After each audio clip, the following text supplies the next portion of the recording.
Hello friends, Vishnu Shalini latest review.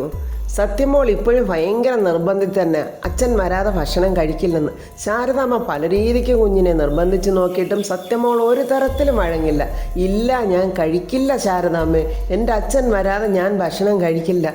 ഭക്ഷണം അങ്ങനെ തട്ടി മാറ്റുവാണ്. എൻ്റെ മോളെ, ഞാൻ പറയുന്ന ഒന്ന് കേൾക്ക്, മോടെ അച്ഛൻ വരും. ഇങ്ങനെ നിർബന്ധം പിടിക്കാതെ നീ. ഇല്ല, ഞാൻ പറഞ്ഞില്ലേ ശാരദാമ്മേ, എൻ്റെ അച്ഛൻ ഇന്ന് വരുമെന്ന്. ഈ സമയത്ത് ശാലിനി ആ രഹസ്യ പോലീസിനെ വിളിച്ച് അന്വേഷിക്കുന്നുണ്ട്. ഞാൻ പറഞ്ഞത് എന്തായി? ആ നമ്പർ ട്രേസ് ചെയ്യാൻ പറ്റിയോ? ആരാണ് വിളിച്ചതെന്ന്? ഇല്ല മേഡം, സോറി മേഡം, ഒന്നും കണ്ടുപിടിക്കാൻ പറ്റുന്നില്ല.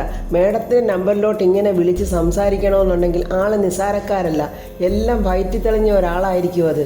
ഞങ്ങൾ ശ്രമിക്കുന്നുണ്ട് മേഡം. ശരി, എന്തെങ്കിലും ഇൻഫർമേഷൻ കിട്ടിയാൽ ഉടനെ തന്നെ എന്നെ അറിയിക്കണം. ശരി മേഡം എന്ന് പറയുന്നുണ്ട്. ആരായിരിക്കും എൻ്റെ ഫോണിലോട്ട് ഇങ്ങനെ വിളിച്ചെന്നെ ശല്യം ചെയ്യുന്നത്? എന്തായാലും ഇതിനെക്കുറിച്ചെല്ലാം അറിയാവുന്ന ഒരാൾ തന്നെയാണ്. ചില സമയത്ത് പരിചയമുള്ള ഒരു ശബ്ദം പോലെ തോന്നുന്നു, ചില സമയത്ത് ശബ്ദം മാറ്റിയാണ് സംസാരിക്കുന്നത്. ഏതായാലും വിളിക്കുന്ന ആൾക്ക് എൻ്റെ പതനവും എൻ്റെ സങ്കടവും കാണാനാണ് ആഗ്രഹം. എന്നെ തളർത്തുക, മാനസികമായി എന്നെ പീഡിപ്പിക്കുക, ഇതാണ് അവരുടെ ലക്ഷ്യം. ആരായിരിക്കും അത്? എത്രയും പെട്ടെന്ന് അത് ആരാണെന്ന് കണ്ടുപിടിച്ചെങ്കിലേ എല്ലാവരുടെയും ജീവിതത്തിന് സുരക്ഷിതമുണ്ട്. പാവം ശ്യാമയുടെ കാര്യം ഓർക്കുമ്പോഴാണ് സങ്കടം. സത്യാമ്മ ഈ രഹസ്യങ്ങൾ അറിഞ്ഞ ശ്യാമയെ ഉറപ്പായിട്ടും അവിടുന്ന് അടിച്ച് പുറത്താക്കും. പിന്നെ രോഹിത്തിൻ്റെ കാര്യം, എൻ്റെ ദൈവമേ, എന്തൊക്കെയാണ് ഇനി സംഭവിക്കാൻ പോകുന്നത്? എന്താണ് അവരുടെ ലക്ഷ്യമെന്നൊന്നും മനസ്സിലാകുന്നതുമില്ലല്ലോ. പണമല്ല, പണമാണെന്നുണ്ടെങ്കിൽ ചോദിച്ചാനെ. പണവുമല്ല, അപ്പോൾ മറ്റെന്തോ ആണ്, വേറൊന്നുമല്ല. എൻ്റെ പതനമായിരിക്കും. എന്നെ കണ്ണുനീരിലാഴ്ത്തിക്കണം, എൻ്റെ സങ്കടം കണ്ട് അവർ ആനന്ദിക്കണം, ഇതായിരിക്കും അവരുടെ ലക്ഷ്യം എന്നൊക്കെ ഇങ്ങനെ ശാലിനി വിചാരിച്ചുകൊണ്ടിരിക്കുവാണ്. പപ്പിമോളാണെങ്കിൽ ഭയങ്കര സങ്കടത്തിലാണ്. പാവം സത്യ എന്ത് പറഞ്ഞൊന്ന് സമാധാനിപ്പിക്കും? അവളോട് ഒരു കാര്യവും എനിക്ക് തുറന്നു പറയാനും പറ്റില്ലല്ലോ. ചേച്ചിയമ്മയ്ക്ക് സത്യം ചെയ്തു കൊടുത്തോണ്ട് സത്യയോട് എനിക്ക് ഒരു കാര്യവും തുറന്ന് പറയാനും പറ്റില്ലല്ലോ. ഇങ്ങനെ ചിന്തിച്ചുകൊണ്ട് നിൽക്കുമ്പോൾ കമലൻ അങ്ങോട്ട് വരികയാണ്. ഹായ് പപ്പിമോളെ, എന്തെടുക്കുക എന്നും പറഞ്ഞ്. എന്നിട്ട് കമലൻ പപ്പിമോൾക്ക് ഒരു ഗിഫ്റ്റും ഒക്കെ ആയിട്ടാണ് വന്നിരിക്കുന്നത്. ഒരു ടോക്കിംഗ് ഡോളാണ് കൊണ്ടുവന്ന് കൊടുത്തത്. ഹായ്, സൂപ്പർ, എനിക്ക് ഇഷ്ടമുള്ള കളറാണ്. കമലിനെങ്കിൽ ഇത് എങ്ങനെ മനസ്സിലായി എനിക്ക് ഇഷ്ടമുള്ള കളറാണെന്ന്? അതൊക്കെ എനിക്ക് അറിയാം പപ്പിമോളെ എന്നും പറഞ്ഞ് ആ ഡോള് കൊടുക്കുന്നുണ്ട്. ആ ഡോള് ഓൺ ചെയ്തിട്ട് പപ്പിമോൾ ഇങ്ങനെ സംസാരിച്ച് നോക്കുന്നു. ആ ഡോൾ അത് തിരിച്ച് റിപ്പീറ്റ് ചെയ്യുക കാണുമ്പോൾ അവരിങ്ങനെ സന്തോഷിച്ച് നിൽക്കുമ്പോൾ വിഷ്ണു അങ്ങോട്ട് വരികയാണ്. അല്ല, ഇത് എന്തുവാ പപ്പിമോളെ, ടോക്കിംഗ് ഡോളൊക്കെ കിട്ടിയല്ലോ.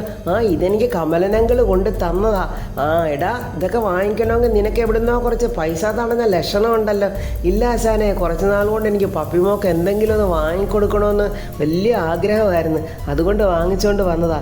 എടാ, ഇതൊക്കെ ഈ ടോക്കിംഗ് ഡോൾ ഇങ്ങനെ തിരിച്ച് പറയുന്ന പോലെ ഉണ്ടല്ലോ, ഇതിനിപ്പോൾ മൊബൈലിൽ ഇതിനുള്ള ഓപ്ഷനൊക്കെ ഉണ്ടാ. ഒരു ആപ്പ് ഡൗൺലോഡ് ചെയ്താലേ നമ്മൾ ആരുടെ ശബ്ദത്തിൽ വേണമെങ്കിലും സംസാരിക്കാം. ഇപ്പം നമ്മൾ സംസാരിക്കുമ്പോൾ മറുപുറത്ത് കേൾക്കുന്നവർക്ക് ഇപ്പോൾ മോഹൻലാലിൻ്റെയോ മമ്മൂട്ടിയുടെയോ ആരുടെ ശബ്ദം വേണമെങ്കിലും അവർക്കത് കേൾക്കും. ഇത് പെട്ടെന്ന് പപ്പിമോൾ മനസ്സിലാക്കിയിട്ട് വിഷ്ണുവിനോട് ചോദിക്കുന്നത്, ശരിയാണോ വിഷ്ണു വെച്ചാൽ നമ്മളങ്ങനെ സംസാരിച്ചാൽ അവർക്കത് കേൾക്കാൻ പറ്റുമോ? അവർക്ക് മാറിയാണോ കിട്ടുന്ന ശബ്ദം? ആന്ന് പപ്പിമോളെ, അങ്ങനെയൊക്കെയുള്ള ഓപ്ഷൻസൊക്കെ ഉണ്ട് ഇപ്പോൾ മൊബൈലിൽ. അയ്യോ വിഷ്ണു വെച്ചാൽ, എനിക്ക് മൊബൈലില്ല, എനിക്കിപ്പോൾ ഓൺലൈൻ ക്ലാസ് തുടങ്ങാൻ പോവാ.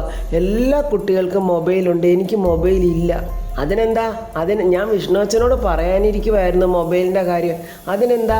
പപ്പിമോക്ക് മൊബൈലിൻ്റെ കാര്യം വിഷ്ണു അച്ഛൻ ഏറ്റു എന്നിങ്ങനെ പറയുന്നുണ്ട്. പപ്പിമോൾ ആ സമയത്ത് മനസ്സിൽ പറയാ, ദൈവമേ, മൊബൈലിൻ്റെ കാര്യത്തിനകത്തൊരു തീരുമാനമായി. അപ്പോൾ ഈ മൊബൈലിൽ കൂടെ ശബ്ദം മാറ്റി സത്യയോടൊന്ന് സംസാരിക്കാം, സത്യയുടെ അച്ഛനാ സംസാരിക്കുന്നതെന്നൊക്കെ ഒന്ന് സംസാരിച്ച് നോക്കിയാലോ എന്നൊക്കെ ഇങ്ങനെ പപ്പിമോൾ അവിടെ എന്നോട് ചിന്തിക്കുവാണ്. ഈ സമയത്ത് സത്യമോളും ശാരദാമ്മയും കൂടെ പൊരിഞ്ഞ യുദ്ധം, വഴക്ക് തന്നെയാണ്. സത്യമോളെ, നീ ഭക്ഷണം കഴിക്കില്ല. ശാരദാമ്മ ഭക്ഷണം എനിക്ക് വേണ്ടാന്നല്ലേ പറഞ്ഞത്. സത്യമോൾ ഭയങ്കര കടും പിടുത്തത്തിലാണ്. സത്യ ഭക്ഷണം തട്ടി എറിയുവാണ് ഇങ്ങോട്ട്. ഇത് കണ്ടുകൊണ്ട് ശാലിനി ഇങ്ങോട്ട് വന്നിട്ട് ഭയങ്കരമായിട്ട് വഴക്ക് പറയും, ഒച്ചയിടുവാണ് കുട്ടിയുടെ അടുത്ത്. നീ ഇത്രയ്ക്കായോടി, നീ ഇത്രയ്ക്ക് പറഞ്ഞ അനുസരിക്കാതായോ? നീ കൊച്ചു കുട്ടിയാണെന്ന് വിചാരിച്ച് വിട്ടതാണ് എൻ്റെ തെറ്റ്, നിന്നെ ഞാൻ അടിക്കുവടി എന്നൊക്കെ പറഞ്ഞ് അടിക്കാൻ കൈ വാങ്ങുമ്പോൾ ശാരദാമ്മ പിടിച്ച് മാറ്റുവാണ്. ശാലിനി വേണ്ട, വിട് എന്നും പറഞ്ഞ്. വീണ്ടും ദേഷ്യം വന്നിട്ട് ശാലിനി ഒരു വടിയെടുത്തുകൊണ്ട് വന്ന് അടിക്കാൻ ഒരുങ്ങുവാണ്.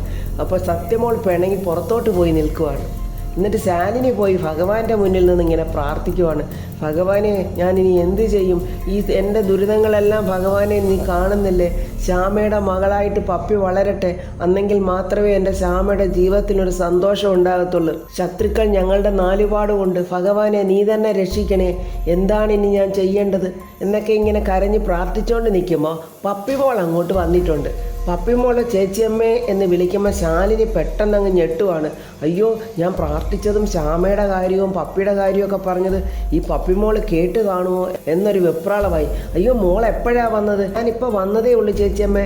ചേച്ചിയമ്മ ഇങ്ങനെ പ്രാർത്ഥിച്ച് തീരാറായപ്പോഴാണ് ഞാൻ വന്നത് എന്ന് പറയുമ്പോൾ ശാലിനിക്ക് ഒരു മനസമാധാനമായി പെട്ടെന്ന്. ദൈവമേ, കുഞ്ഞൊന്നും കേട്ടില്ലല്ലോ എന്ന്. ചേച്ചിയമ്മേ, സത്യം എവിടെ? സത്യം അപ്പുറത്ത് എവിടെയോ കാണും മോളെ. ഞാൻ വഴക്ക് പറയുകയോ അടിക്കുകയൊക്കെ ചെയ്തു. അത് ദേഷ്യത്തിന് അവൾ അവിടെ എവിടെയോ നിപ്പുണ്ട്. എന്നിട്ട് പപ്പിമോൾ അവിടെ എല്ലാം സത്യം നോക്കിയിട്ട് കാണുന്നില്ല. ചേച്ചിയമ്മ, സത്യം ഇവിടെ ഒന്നും കാണുന്നില്ലല്ലോ എന്ന് പറയുമ്പോൾ ശാലിനിയും ശാരദാമ്മയും എല്ലാം സത്യമോളെ അവിടെ എല്ലാം അന്വേഷിക്കുക. സാധാരണ സത്യമോൾ പിണങ്ങി എവിടെയാണോ നിൽക്കുന്നത് അവിടെ എല്ലാം അവർ പോയി നോക്കുന്നുണ്ട്. ഇവള് പിണങ്ങിയാൽ ഇവിടെയാണല്ലോ നിൽക്കാറുള്ളത്, ഇവിടെയും കാണുന്നില്ലല്ലോ എന്നും പറഞ്ഞ് ഇവരങ്ങനെ അങ്കലാപ്പോടെ അവിടെ എല്ലാം സത്യം അന്വേഷിക്കുവാണ്. സത്യമോളെ അവിടെ എങ്ങും കാണുന്നില്ല. സത്യമോൾ എവിടെ പോയി, സത്യമോൾക്ക് എന്ത് പറ്റി എന്നൊന്നും അറിയില്ല. അപ്പോൾ ഫ്രണ്ട്സ്, ഇതിൻ്റെ അടുത്ത വീഡിയോയുമായി ഞാൻ നാളെ വരുന്നതാണ്. എൻ്റെ വീഡിയോ ഇഷ്ടപ്പെട്ടാൽ ലൈക്കും കമൻസും, സബ്സ്ക്രൈബ് ചെയ്യാത്തവർ സബ്സ്ക്രൈബ് ചെയ്യണേ.